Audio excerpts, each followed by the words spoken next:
हरि ओम दीर्घायुष्मान भव स्त्रीभ्यः दीर्घसुमंगली भव कन्यास्त्रीभ्यः शीघ्रमेव विवाहप्राप्तिरस्तु सर्वे जनाः सुखिनो भवन्तु. I am starting a new lecture on the Mandukya Upanishad, and this is part 1 in English. So, there is always a lingering question in the mind of the humanity. Who are we? Why are we born? Did we choose our own birth? No. Our own body, our own structure? No. What were we in the previous birth? No answer. What are we going to be in the future births? No answer. Because when you see science, the astrophysics, previous is billions and billions of years, crores of years. Future is also is going to be crores of years. We just, our 80, 90 or 100 years is almost zero to the cosmic time. That much is certain. So then who are we? What is there that is importance that we have to give to ourselves? So many species, they are saying 8 billion species are there in this world. Even if you take insects, there are several thousands and lakhs or whatever it is, millions of species within the insect world, the animal world or the tree world. You don't know that what we can perceive with our frequency. We can only see a certain wavelength. They say about 350 to 600, 700 nanometers. In that frequency, if light travels, we can capture and see this world or this car or this television or this mobile. Hearing also from 20 hertz to 20,000 hertz, we can more or less hear. Outside that range, no, sorry, we can't. So there may be some world existing outside this range also, both in the sound waves or in the light waves. We do not know much. We are just in a temporary fashion, just like, you go from Chennai to Bombay in a train, and some get out at Arkonam, some go up to Thana, or some get down in Sholapur, or on the way like that, somebody going and coming, its journey is going to end, start and end. And everyone knows our body is aging and the world is aging, or its world is untruths. That is why this Mandukya Upanishad answers. How? Because in my lectures, I have seen some comments saying how do you explain that people were born poor, people are born rich, people are born diseased, people are born healthier, people are born as a prince, people are born as a pauper, in the slums, in the palaces, for which they have no control. They have absolute no control. Certain aspects, as they grow up, they will have control, provided they are not autistic, or provided they don't have a very immature, undeveloped brain, normal brain. And that too, beyond circumstances, they are not able to control themselves, so they commit sins, whatever it is. So, and that too for a period of 80, 90 years. And effective period, we all know 30, 40 years. After you cut off your sleeping or your hunger, your bathing, everything. So then, what is the psychology? What is it that is going to be in this world? What is it is going to offer? Is the world real? The world is unreal, said the three Nobel scientists who got the Nobel Prize, scientists. Who are they? They are John Clauser, he calls, Alan Aspect, and Anton Zeilinger. If his words have to be pronounced properly, Anton Zeilinger. These three people got the Nobel Prize because they said the world is unreal. There is no truth in the world. What we see is absolute unreal. That is what I also gave my lecture, The World is Maya, Illusion, about 7-8 years back, and I have written a book. This book is called Cosmic Code is Illusion. It is available in e-format in Amazon.in or Google Play. Cosmic Code is illusion, and it is not fermions or bosons. It's all Maya. That's what Adi Shankara said. Jagat Mithya, Maya Satyam. World is illusory, untruths, and Maya is the truth. Maya Mayam Akhilam Buddhva or Hitva. Maya Mayam Akhilam Buddhva Brahma Padam Tam Pravisham Viditva. It has been laid out. What is Viditva? Having laid out the fact, the Niyama, the rule. What is that? Brahma Padam. Because Maya Mayam, this world is full of Maya Mayam Akhilam. Buddhva, no, or Hitva, throw it away. Either both are found in the text. Brahma Padam only is the truth. Brahma Padam Tam Pravisham, you enter that only. Viditva, that is the laid out rule. So, in this, and I have given a lecture also, the world is Maya, illusion about 5-6 years back. If you go to my YouTube, Subramaniam Brothers, click the symbol, and then you will come down to videos. Click the videos. You can find a drop of about 260 or 70 videos. In that central video, center will be there. The Maya is the world is Maya, illusion. I have completely analyzed it. Now here I am going to specifically point out to what is known as Mandukya Upanishad. The Rishi some thousands years of back, I don't know what was his birth date because there is no authentic information on that. Maybe 5 to 6,000 or 4-5,000 years back, he has written probably several verses, but we have only 12 verses. They are called Agama Prakarana. That's all. It's available now. And then his down the lane, probably a follower after 1,000-2,000 years called Gaudapada, who is the guru to Govindapada, and Govindapada is guru to Adi Shankara Bhagavatpada. So if you want to take Adi Shankara as years as 7th century AD, you can take, or you can there is another thought that Adi Shankara was much earlier. This Adi Shankara is an intellectual person in 7th century AD, but 2500 years back there was another Shankara, Adi Shankara, as Dr. T.M.P. Mahadevan all prove it. They claim. So we do not know. So that his Adi Shankara's guru was Govindapada, Govindapada's guru was Gaudapada. Now what did Gaudapada do? He wrote 215 karikas. For the Agama Prakarana, he wrote about 29 karikas. Karikas are nothing but commentaries. Sambhashanam we say. They elaborate it, it explains. And then he went to his own, that is called Vaitatya Prakarana. That he has about 38 karikas or commentaries, verses. And then he has another this thing called Advaita Prakarana, where he has 49 verses. And finally he wrote Alati Shanti Prakarana. Alati is this torch, fire torch. If you have the Deepavali, that long torch, then if you swirl it, you can find a lot of marks of fire brand. It goes. The Prakarana is called Alati Shanti Prakarana. It has 100 verses. I'll pick out some important verses to substantiate the world is Maya. How they prove it? Well, we have seen totally there are 29 Agama Prakarana, which is based on 12 original Prakaranas, Agama Prakaranas of Mandukya Rishi. Mandukya Rishi. Then you got another 29, then Karikas of Gaudapada himself, nothing to do with, because Mandukya Rishi's 12 verses only is available now. Then he himself thought and wrote these other ones, which is 38 in Vaitatya Prakarana, and then Agama Prakarana I told you is 49. So 29 plus 38 plus 48 will be 115, and 100 in Alati Shanti Prakarana. So 215 written beautifully by the Karikas of Gaudapada. So what does it say? Mandukya Rishi was a very famous Rishi. Mandukya means frog. These frogs, what they do? 10 months they are in hibernation. They live under the river or somewhere in the marshy area, or in the bushy areas, in the slushy areas, in the rainforest, or somewhere under the drainage and all. They don't come out. But when the rain starts, they come out for that 1 or 2 months out, and they croak.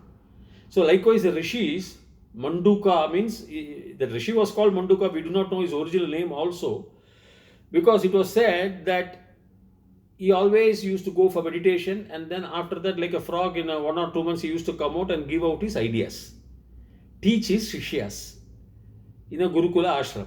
That is the idea behind this. So if you want to take a main point on that, I am going to deal first with the 12 Agama Prakaranas of Mandukya Rishi, along with the Karikas, which will be, I think, 29. 29 verses were written explaining the 12 verses of original Mandukya Rishi by Gaudapada. We shall see first the Agama Prakarana. So if you go to the original Mandukya Rishi, I am going to take verse number 7. So as per that Rishi, God as a person cannot exist judging you. God cannot create, he cannot possess a character. He is nirgunaha, arupaha, there is no form for him. He cannot punish you, he cannot criticize you, he cannot reward you, because you yourself did not create your body. The body was created when you opened your eyes, the body was created. There is no choice for you to create your own body. It was created by somebody. And some body are defective because it was found that there are certain mental serial killers who are mentally upset. They have no control on themselves, but they want to kill somebody. So there are all psychological disorders are there, even in the mind, even in the structure of a body, that which we are not responsible. It has been created. So that's why Hindu Vedas says it is a Purva Janma, this thing, Purva Janma, your karma. So how the Purva Janma karma came? Who made you to do that? So it goes on infinitely. So this Rishi says everything should be Maya. It's only consciousness. It is only consciousness that exists, which is a state of bliss. And the consciousness cannot create you, create me, punish me. So what you see is only an illusion. That's what Alan Aspect, who got the Nobel Prize, he said of quantum entanglement. We shall go on later on to those things. It's a very scientific subject, and which is very true. And only the Hinduism, Mandukya Upanishad can answer all those things. You can also listen again, once again request to listen my lecture in the video about the world is Maya, illusion. Therefore, this Rishi says is only consciousness. It's a state. Now, Buddha said there is a state of unborn, uncreated, unmanifested. And if there is no such state of unborn, uncreated, unmanifested, there is no escape for the born, the created, and the manifested. So when asked to Buddha about a God, the creator, he kept silent. He only talks of the state, whereas Shankara said the state has intelligence. The Rishi also keeps quiet. Karika of Gaudapada keeps quiet. Now, what does the verse of original Mandukya Rishi in verse number 7 in Agama Prakarana say is, it talks of the consciousness. It says, na antaha, nantaha. It starts like nantaha, means na antaha prajnaha, na bahihi prajnaha, na ubhayataha prajnaha, na prajnana ganaha, na prajnaha, na aprajnaha, adrishtam, vyavaharyam, grahyam. This a is opposite. So adrishtam, drishtam, adrishtam, vyavaharyam, vyavaharyam, grahyam, lakshanam, chintyam, vyapadeshyam, eka atma pratyaya saram, prabanja upashamam, shantam, shivam, advaitam, chaturtham, manyante sa atma sa vigneya. Beautifully he says. If you analyze this, it is not simple as we think. It has got such a structural, profound, a culminative meaning that nothing else can surpass the definition of a consciousness. What is it? The consciousness, the prajna, he says, na antaha, it is not inside you. Na bahihi, na outside. The prajna means consciousness, prajna.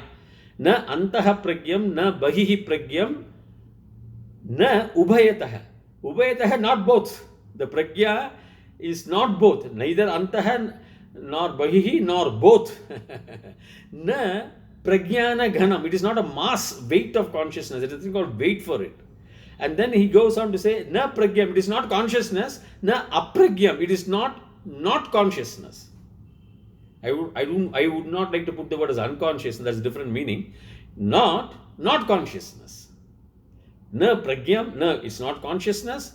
Na apragyam. So it is not consciousness. And then he says, so see the way they play with their mental profound thoughts. It is not inside, that consciousness. Don't think it is inside. It is not outside, consciousness. It is not in both the places, not both. Neither inside or outside you take, it is not both. No, not mass, it doesn't contain weight to weigh it. Na prajnana ganam. Na pragyam, na apragyam. It is neither consciousness nor not consciousness. Na, it says, drashtam, adrashtam. Adrashta means you can't see. Vyavaharyam, it is not coming into the daily vyavahara, daily our activities. Na vyavaharyam. See, very beautifully he puts. Then he says, na grahyam.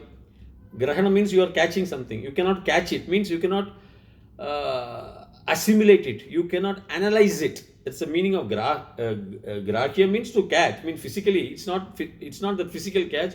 You cannot understand it. Na grahyam.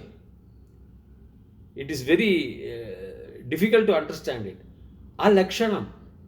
There is no lakshanam. Adrishtam and alakshanam. Lakshana means no character. There is no rupam for it. No definite character so that you can say this will behave like this. Na achintyam. You cannot even think about it. You cannot analyze it. You cannot examine it. Na achintyam. Na vyapadeshyam. Vyapadeshyam means it cannot be, it is not great to be vyapadesham bhajante, they say.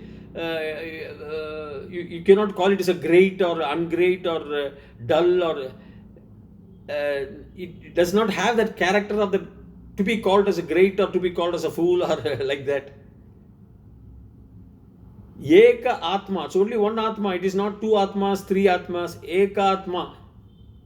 Pratyaya Saram. That Saram, the essence, the Pratyaya, the understanding essence, the foundation, the definition is Eka Atma Saram. It's the essence of, it's one Atma, it's spread everywhere. Eka Atma Saram. Prabanja Upashamam. In that Prabanja, in this world, it is same. There is no different phenomena. There is no positive, there is no negative, there is no negation of thoughts, there is no phenomena. Prabanja Upashamam. In this Prabanjam, it is still Upashamam. Samam we know. Upa is a Upasarga, to add. Greatest, I explained to you. So it is same, no variation. Still. Then it is Shantam. Absolute peace. Shivam. It is Shiva, knowledge. Matter and knowledge and energy, everything, whatever you see, it's knowledge. So it is not without knowledge. It is Shantam, it is Shivam. It is Advaitam. There is no, it is, you cannot compare that with other. It is one Eka Atma only, that's all. There is nothing in comparison to that. See, if you say he is having a good character, that means somebody else is having a bad character. But it is characterless. So, it says Advaitam. And it is the Chadurtham. It is the fourth stage. The first is the waking state, the sleeping state, the dream state, and the deep sleep. Shushuttam, we say deep sleep. You don't know anything. The waking state, you know everything. In the dreaming state, there is another state. While you dream, as Krishna Paramatma says, I will quote you, you do not know that there are another waking state. You have risen up from your bed and you are dreaming about this. You think the dream to be real. That is a world for you at that time, whatever the time is. So the dreaming state and the everything is error and ignorance only. Whereas in a deep sleep, there is only ignorance. Because you are going to come back to life, to the waking state. But there is no error. There is no mistake because you don't see anything. It's absolute. You do not know whether the sun exists, the moon exists, the father exists, mother exists. Deep sleep, sense is shut off. But the Chadurtham is the fourth state, he says. That Chadurtham, the fourth state of the consciousness, is which is important, which you cannot define by anything. He will bring out beautiful verses. Later on, we will see. And I will explain more of it, about this consciousness. Where every professor, Hagelin or everybody says, because we are all entangled at the quantum level, connected at the quantum level, the consciousness is the only thing that is the only state you have, which cannot be defined. We'll see more of it. Till such time, Bhuyat, Tavat, Shubha Mangalam, Hari Om.